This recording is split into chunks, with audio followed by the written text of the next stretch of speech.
girl, and my 2 gentlemen followers that I have. Good evening. I hope that you are well. Thank you for subscribing to the channel. For those of you who are new, welcome, welcome, welcome. I'm Diane Jones, and I have exiled, I call it an exile, to Mexico, and began sharing my experience and documenting that process here. And so that's mainly what I talk about, but mostly about living your best life, like whatever that is for you, and taking that leap, and why not? And so those are some things that we share here and inspire you to do that thing that scares you, do that thing that frightens you, do that thing that will push you out of all of your comfort zones, do that thing, do that thing. So that's what I'm here to do, as well as talk about my experiences living in Mexico. Tonight, I want to share with you an interview that I did with Toni Denise Carton. She's in Playa del Carmen. She wasn't married at first for about 6 months, I think, and then moved to Playa because she wanted to be on the water, at the water. In Merida, you know, we're about 20 minutes from the water. And Toni is thriving there in Playa and loving it. She has a podcast called She Said Yes to Loving Herself. And so she interviewed me about my journal that I wrote on abundance. And so I'm going to share that podcast with you as well at the end. But this is our interview about that. Just talking about our experience and talking about being in this beautiful resort called The Reef at Playa del Car. And so here it is. And I will come back to you at the end. Good morning. Buenos dias. We are in beautiful Playa del Carmen with Toni from Rise Up and Bloom. And I want Toni to tell you about her YouTube channel. Hey everybody, I'm Toni Denise, and my YouTube channel is Rise Up and Bloom, and I started it earlier this year because I wanted to share with the world my journey on upstarting my life, or restarting my life, bringing other women with me, because my mission is to assist women who are over 50 to live more and to say yes again with life. And so that's what I have been trying to do the last year or so of my life, and that's what I want to bring other women to do. So I started a YouTube channel. I also have a podcast called She Said Yes to Loving Herself, because I find that women give all the love to everybody else and we forget about ourselves. That's really important to me as well. Yeah, and I also sing a little bit. I'm a jazz singer too. So beautiful voice. Beautiful voice. So I'm trying to figure out how to put it all together. But here, I'm really excited today to be with my girl, Diane. And we're at this beautiful hotel. And we're going to be talking about some abundance. And I feel like I'm a little abundant right now, being in this beautiful hotel with the ocean. I'm looking at the ocean now. So So thank you for having me. I'm glad you were able to make it. Yeah. It was all impromptu and like, we're here, let's do it. Let's do it. So here we are. I would like to, I'm going to be using this as my podcast. Yes. I think it would be, helpful for everybody as well. And I want to hear about your journey. You can reintroduce yourself to my listeners, my audience. Tell me about what you're doing. And go from there. I think I'll start with the journey, how I got to Mexico. And as a therapist, I think during COVID, which was really the perfect storm for anybody with any mental issue, which we all have something, right? So COVID was a perfect storm for anxiety and depression, since we were so isolated. So everybody's anxieties really kicked up to 100. And so I had lots of calls for lots of people who were now sitting with all their stuff. We no longer had the distractions of going to work, going outside, of interacting with all these people, and we continue to put ourselves on the back burner. Right. Well, we lost that opportunity during COVID. So everybody was home sitting with their stuff and reaching out for therapy, which was great. But I found myself very overwhelmed. Also, at the same time, you realize what's going on, and the backdrop is all this racial injustice. Seeing people that look like us being killed just on a reel by the people who are supposed to keep us safe. And no consequence. And so my own anxiety was at a 10. And so I found myself trying to hold space for other people's anxieties when mine were just off over the top as well. So I was like, well, I can't continue to work in this space like this because I'm not good for anybody. I need to be in a space where I feel safe to do this work. So I said to the universe, which I believe I was born to do this work. If you want me to do this work, I need a space where I can do that in, and preferably another country. Also, during this time in COVID, all the countries are putting out that workcation thing, come here and work for a year without a visa, blah, blah, blah. So that's what kind of piqued my interest. But I've always wanted to live in another country. I've always wanted to live near the water. Always been my dream. Me too. Always. We have that in common. Yes. Yes. And so I originally had a ticket, still have a ticket to Portugal. Me too. Well, I don't have the ticket, but that's where I was headed. And then they weren't accepting people when closed. COVID. Yeah, absolutely, they closed. I still have my credit, still coming to Portugal. So then I just started looking at other bodies of water, places where I can get to the water. I tried Aruba, Antigua, but they were just so expensive. So I've heard about a friend of mine who moved to Merida, and I'm like, what is Merida? Never heard of Merida. Just started doing some research. Loved everything I found out about it. I was like, I'm gonna go to Merida. Yeah. And that's how it started. And when I tell you, when I got to Merida, the layers that I began to shed, that I didn't even know I had so many layers. Exactly. Isn't that something? Because I was just sharing with someone the other day that I feel so free here that now I realize how weighted I was. Unfree we were. Yeah, I feel like I was so weighted, and I'm like, yes.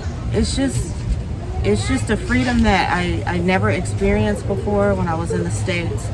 And unless you've been here, unless you've done what we've done, you really can't explain it to people. I keep trying. Yeah, when I fly back to the States, as soon as I touch down, you feel the weight, the pressure, the arguing, just something in the air there.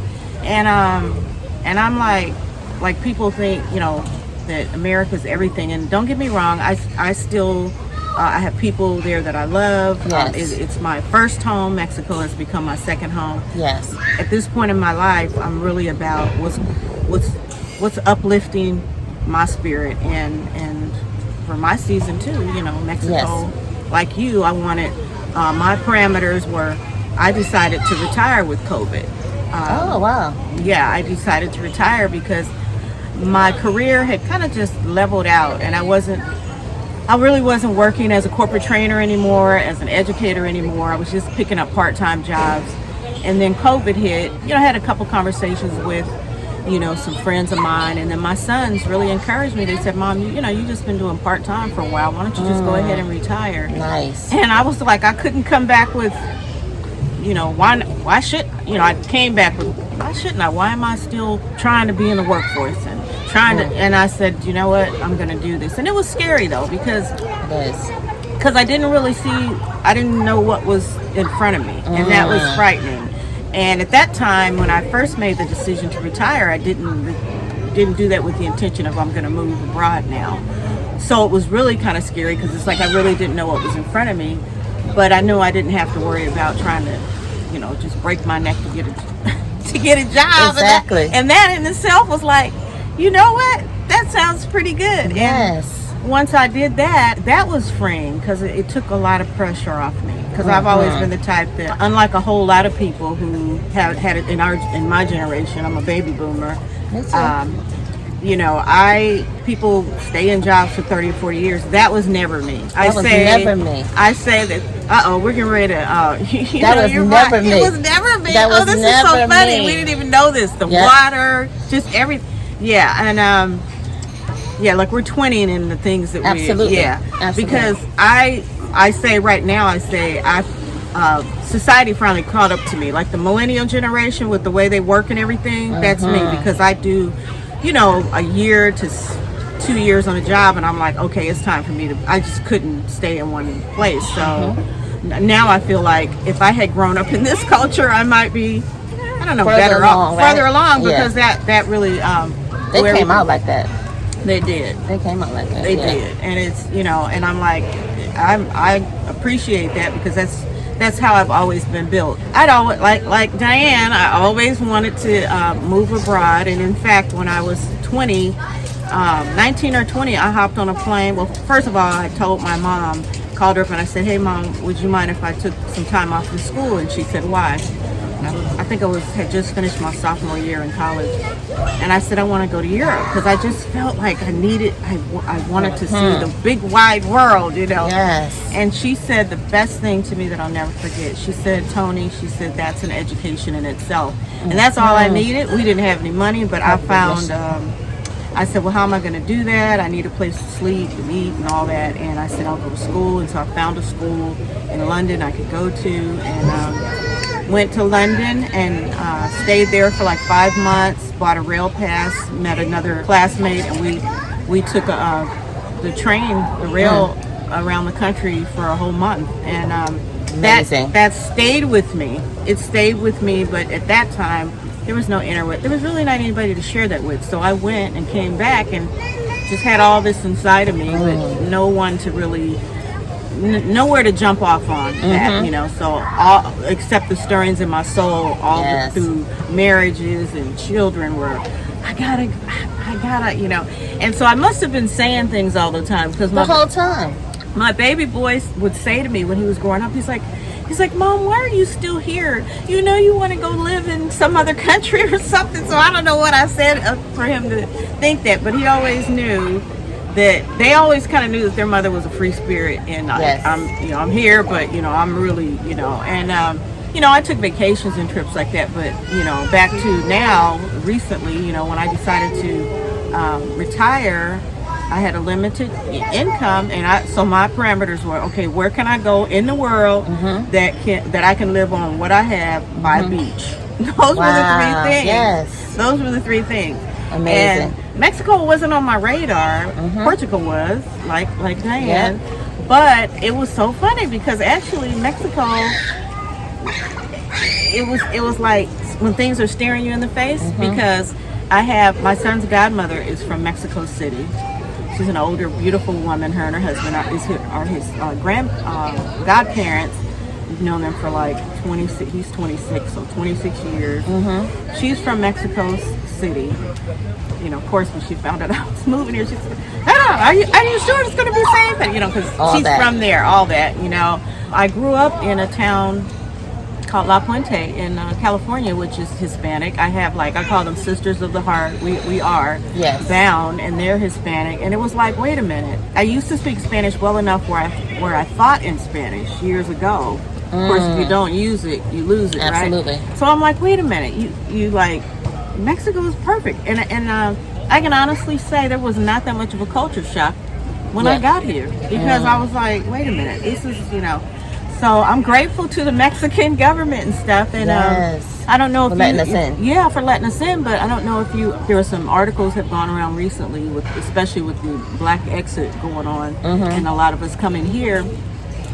I found out that Mexico opened their arms to us during slavery. Absolutely. They were like the underground railroad of the South. So that even gave me more, even like right on Mexico. Yes. It was like once you got here, you had to fend for yourself, but they protected us. You couldn't come and get us over here. Exactly. You know, and that is like, I'm like, so it's funny how once you do something, you start realizing so many things. The world gets so much broader. It does. You know, so that's a little bit about my story. And then Diane and I met through the group, Brothers and Sisters, Emerita. And then we met at a little event we went to, a little coloring event that was really nice. Airbnb event, right? Yeah. At Kelly's. Yeah. And, you know, recently we've been online, and I think you joined my group, or I can't remember. She said yes, loved it. I'm just so excited to hear about all the things that she's doing, because I'm like, she'll say something or put something out, and I'm like, ooh, I need that. Like, and so when this abundance journal came out, it's my color. She took my color. Yes, I mean, like a turquoise. I'm like, oh my gosh, turquoise, and it said abundance, and it was like, it's kind of like when you see something, you're like, ooh, I want that, and I want to learn how it came to be about, and I need it as some therapy, since I can't get therapy right now. I want you know, because I think a lot of us can struggle with feeling abundant. This morning when I was getting ready to come here, one of the questions that I wanted to pose to everybody was like, you know, have you ever, you know, walked into a store that you know was way over your budget, and you felt kind of funny. You felt like you shouldn't be there, and maybe even some of the the workers, they're kind of looking at you sideways because there might be you, and who knows if they are, but you're feeling You that. feel it. Yeah. You're feeling You're projecting that. Yeah, too. you're projecting that because you know, and I don't want to be like that. And sometimes I walk in abundance, and then sometimes I forget and I slip back, and I'm like, ooh, I can't do that. I can't see that. I can't go there, and Yes. I don't want to live like that. So when you said Right. you did this journal, I'm like, I need to dig deeper into that because I want to maintain the abundance that I have. Yes. So And it's work. yeah, It's work maintaining it. Yeah, I'm gonna let you take the floor now. Okay. Well, thank you for that intro. Yes, we have a lot of things in common on our journey. Definitely the free spirit part for sure. But the abundance is so much bigger than just money and having money. It's funny you said that about the store because that was one of the assignments I used to give my clients. Go into a store that you feel like is above your means and go in that store and keep going back to that store until you feel like you're supposed to be there. Wow. Walk in that store and own it. Like, if you can't see it, feel it, taste it, you'll never get it. It will always feel like it's out of your reach. So go into those places that you don't feel like you belong or that quite not yet. Those expensive stores. Go in those stores until it doesn't feel uncomfortable anymore. And if it feels uncomfortable, still go, because at some point you want to see yourself in there and being able to get whatever you want. So you got to go and see and do that little exercise and see it. But that's just one small part of it. So I have to capitalize on what you just said. Okay. So I knew that you were going to be here at the Reef in Playa Car. Right. And I live here. For those of you who don't know, I live in Playa del Carmen. Playa Car is upscale subdivision, and I didn't even know that. I come walking here, so like walking past through, like not here. You get that? And so it was intentional when we talked about this. I said, you know what? Let's do it there, because what better place to have it, like what she just talked about, going someplace where you feel that's above your means. It's like, yeah, I probably wouldn't have picked the, Reef is kind of upscale and expensive, and so who knows when I'd come here. So I said, oh, I get the opportunity to come there and we can talk. I'm going to take advantage of that. So it's perfect for what we're talking about. Yes. To do this To for be me. in abundance. Yeah, to be in abundance here, to look at the beauty of the ocean right there. To, this is beautiful setting, you guys. I mean, it's just So. And it's probably more affordable than you think. Probably. See. You put yourself out of, and it wasn't, especially coming during the week. I'm telling you, I think I paid $300 and something for all inclusive. Really, for the whole yes. Oh wow, yeah. You So see what I mean? we just don't just know. make assumptions. Yes, you see some people like, oh, I can't get that. That's too far. And I never think that. If I see somebody, well, I'm gonna figure out a way to get it. Wow. Yeah. So, but I think we're born into an idea of lack. We're born historically, we're born into struggle. We're born into the idea of that. And especially as women of color, is extra. But then we're born into these other roles of the superwoman. Like, you do things, you find out, depending on your role you have in your family, things are passed down for you to do these roles we take on without you ever agreeing to do anything. You just assume you're going to do this and be that. Yeah. And the perfectionism, all those things we do to ourselves. The savior, trying to just do everything for everybody, You take on all those things. Yeah, and it creates a scarcity mindset. It creates a I'm not enough mindset. It creates all those things unconsciously. Unconsciously, we think we got to struggle, we got to hustle. Because one of the things I put on the title is for the female entrepreneur, pressed out hustler, because we got to get out of the hustle mentality. Yeah. This don't have to be as hard as we make it. Yeah. I did all those things too because of free spirit, not wanting to work a 9 to 5, 100 jobs, 100 little pieces of jobs, just because I wanted freedom. Yeah. I wanted to be free and not locked down to a 9 to 5. Yeah. Freedom, time is way more valuable than money. Yeah. Yeah. Because you have time, you can do whatever. You can do whatever. You can make as much money as you want. This conversation last night, my son and I, that's what I'm so proud of him because he's reading 7 Habits. Yes, of highly successful people. Right, which I used to do corporate training, and his father used to use that like in the 90s. Exactly. But it's on the those forefront now.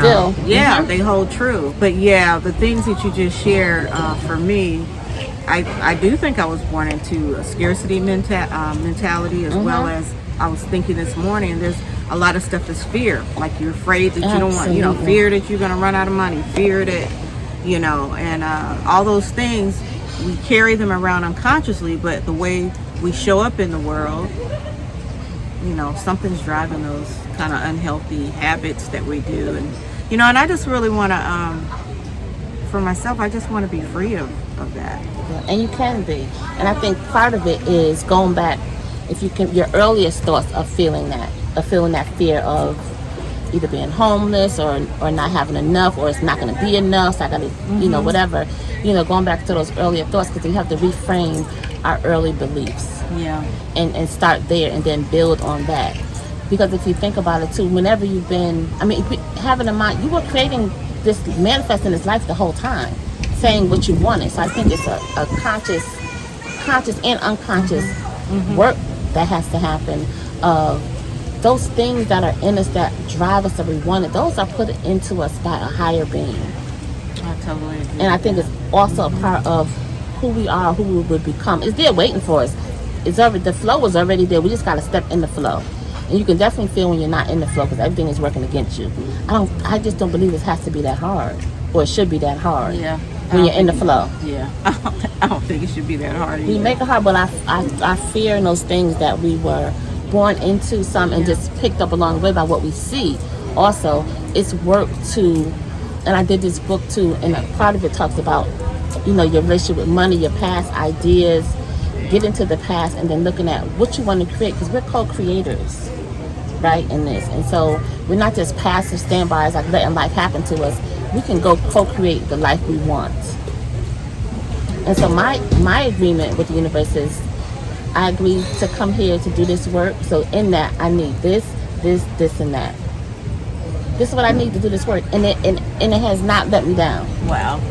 It has not let me down. And so the means come. I don't need to, and I released long ago the need to know how it's going to happen. That's not my job. It's not my job to know the details of how the universe is going to orchestrate that. I say what it is I want and need for me to do this work and to be here in this incarnation, to do this healing work and wherever else I do. And so if we're in that exchange, this is our karmic agreement. I want to live well. I want to be comfortable. And these are things I expect. I'm not negotiating this. What would you say for maintaining that? Because I grab hold on everything you said. I received that, and I have experienced. I won't go moments into of it. Oh my gosh, things that I just tell people you can't go by that, because that just. But I've had some experiences under no uncertain terms where, like, I had been wanting this, and it happened in a way that I couldn't even. See? Yeah, like I had been talking about going to Hawaii for a while, right? And I was Ubering in these part-time jobs that I was just before, the year before I came here. And I was talking about Hawaii so much. Well, I had this one wonderful professor, oh my gosh, that I had, he lived in my building, and I was Ubering, and I noticed he was getting an Uber one day, and I said, hey, if you ever need anywhere to go, I'll help you. So we built up this wonderful relationship, and then when he got in the car, I mean, it was like I was ushering Maya Angelou around, because this gentleman had so much wisdom, and come to find out, he was an emeritus professor for Howard University. Wow. And so I would take him to the cleaners and just take him, and he was so gracious and just tell me these stories, and it was such wisdom. And so his daughter lived in Hawaii in years previous. So, 6 months later, we're talking or whatever, and I was going to go visit my son in California, and I was getting ready to share that with him. And Hawaiian Airlines have been running this special, like, $199 to the islands, and I was talking to him, and I said, hey, how's your daughter? I said, doesn't she live in Hawaii? And he says, oh, remember, no, she moved from there. And I said, yeah, because I'm just thinking about going to see my son in Hawaii or in California, and it would be so great to hop on one of them $169 flights over to the island. So when I was dropping him off, he was going in his envelope. The old people have had the envelopes, right? And he starts going into he's pulling out, giving me this money, and I know that's not how much he owed me for the fare. And I'm like, what are you doing? And he gets adamant. He says, I told you, my wife and I, that's what their mission is. They like to bless people. And he said, how much will those tickets be? And he gave me like $400. He said that's for Hawaii. And then he got ready to get out the car, and then he said, here's another $100. He goes, that's for your son if he wants to go too.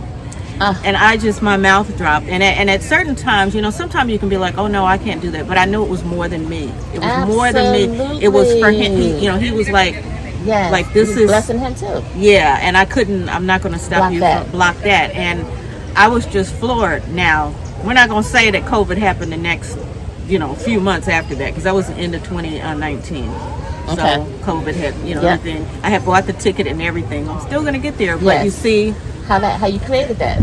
Who's going to think, oh, somebody's just going to give you money to get a ticket? It doesn't happen like that. So you have the power to do it. You have examples of that. But the thing that makes it hard to hold on to, like you said, is the fear. Because if you agree to hold on to that, you also have to surrender control and knowing the details. And we don't want to do that because we need to see it. I need to know how it's going to happen. So you can't have both. You can't have faith and fear at the same time. You can't have faith and fear at the same time. You got to choose one. So you either believe or you don't. You either believe or you don't. It's as simple as that. And I don't want to work in the details anymore. I don't want it. I relinquish all the control. I know this going to happen. It has never failed. It has never failed. Just like you believe in wanting to go to Hawaii, believe that for the rest of your life. Other things in your life. In the universe wants to be involved in the small details of your life. All of it. Transfer that same thing to other areas of your life. To everything. Wow. What relationship do you know? Even coming here, I said, what do I want to see when I look out the window? Of course, I always want the ocean as my front porch, right? Always. We're going to be next door neighbors one day. Look. Let's manifest that. Yes. So eventually that's going to be that. My first idea coming to marriage, I wanted it to be safe, and I got that. I want to be secure. I got that. So I'm in a building with its security, front desk people, all that. So I got that. I don't need that same level going almost into my second year. I don't need that same level now, but that's what I first needed. Yeah. Right. Yeah. But I also tell people, visualize the whole thing. What do you want to see when you look out your window? What do you want it to smell like? What do you want it to feel like? All your senses, because we attract with emotional. We attract with those senses. So go what do you want to feel? And if it's security, if you want to feel safe, that manifests a whole thing around you just in that. What kind of love you want in your life? What do you want to feel like? Of course, we all want the safety of it, but with the safety comes vulnerability. We don't want that part. No, we don't. we want to just kind of be right here and don't have to go do the whole jump. Yeah, we don't want to have to do the whole jump because it makes it's it's hard. Yeah, you can get hurt. Yeah. You can get hurt. Yeah. And we don't want that part. So accepting it, you got to accept the whole thing. Yeah, and that's how we get it and lose it. It's interesting that you were saying that, because I was sharing with a sister the other day. She had mentioned something. She was sharing something about what she said, who she attracts or whatever. And I says no. I says you do attract what you want on some level. Yes. I said, so tell the whole story. Tell the whole story. Tell the whole story. You haven't seen what you're attracting manifest like you want it to, but you have seen some of it manifest like you want to. So you know that if it happened one time, it could happen again. It can happen again. So tell the whole story. Tell the whole truth. Exactly.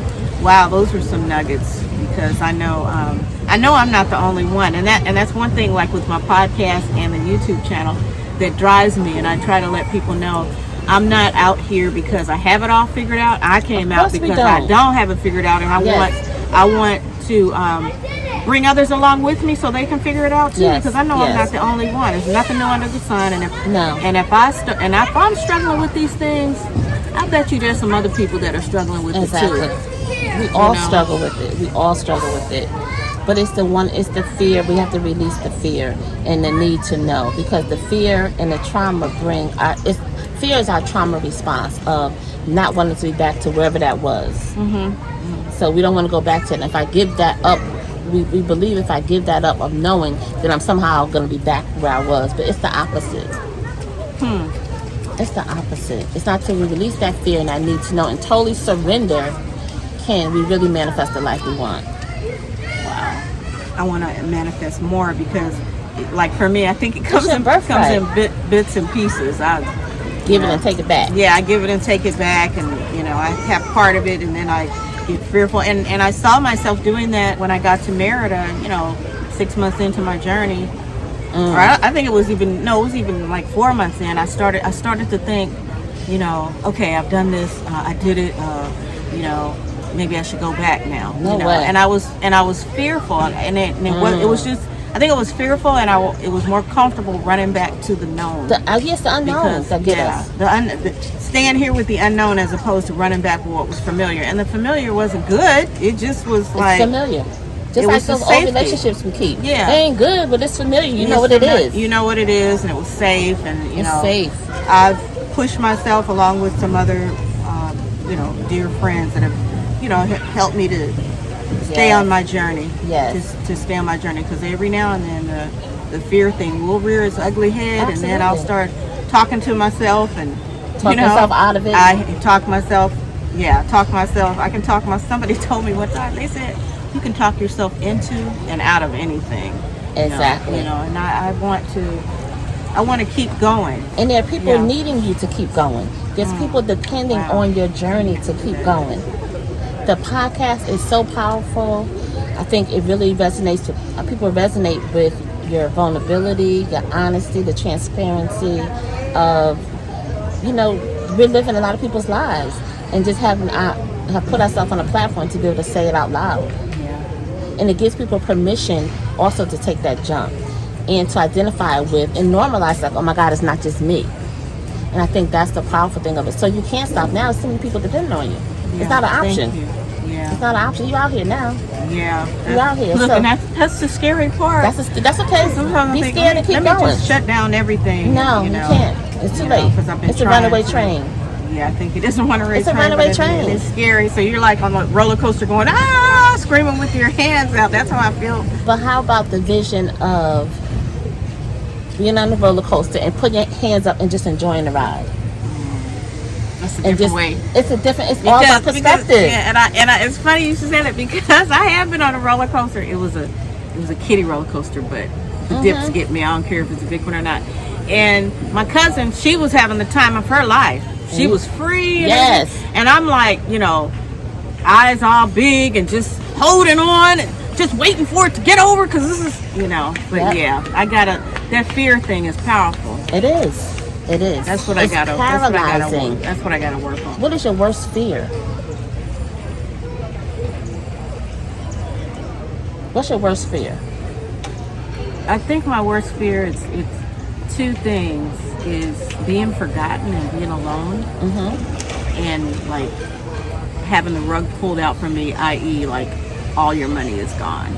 Like how I think those are it's always I'm like on the edge of. Worrying about that. But that's never happened in my life before. It's never happened. There's always been something. And funny, when I do think I'm at my last, I get this infusion, or it has never happened. I've never ran out of money. I've always been provided for. And I'm not just talking about even run out of money, but every way that God has been providing for me. And so our fears are not even rational. At 64.5, and it's never happened. It's never happened. I've always been well taken care of, and will always be. You think God got you this far now to let you go? It's not gonna happen. It's not gonna happen. But that's our trauma response of thinking it can always happen, because we've seen it happen to other people, right? And so you think, oh my God, that can happen to me. But there's too many people around you that's not going to let that happen. Our fear is not ever based in anything that's real or, well, not real, but rational. Like you said, it's never happened. I can see if it happened before. One time you were homeless and be like, oh my God, I don't want to be homeless again. But the people I have some friends who are very well off, lots of money in the bank, and have this still fear of being homeless. And that probably would never happen. But the idea of that, it drives them very well in their business. But still, you can never relax. You can't relax. You can never relax. You can't enjoy what you have, because you're always the shoe is gonna drop. And that's our trauma response, which keeps us stuck. And so I'm saying those if you can get past your worst fears, then what? Like you're gonna be. So our mindset has been, like you said, 64.5 years. Those have been your thoughts. It's going to take everyday work to affirm the opposite. Because we need thoughts. So if something happens, our first fear, we need 10 positive thoughts that can go against that one thought. So eventually your first thought That's going to always be a thought. It's always going to be in your thought list of the loss and if it happened, blah, blah, blah. All those fears are going to always be in your list. It's no magic. Like, now that's suddenly not going to be a part of you, right? But we want our first thoughts to be ones of affirming thoughts and of safety, not those fears.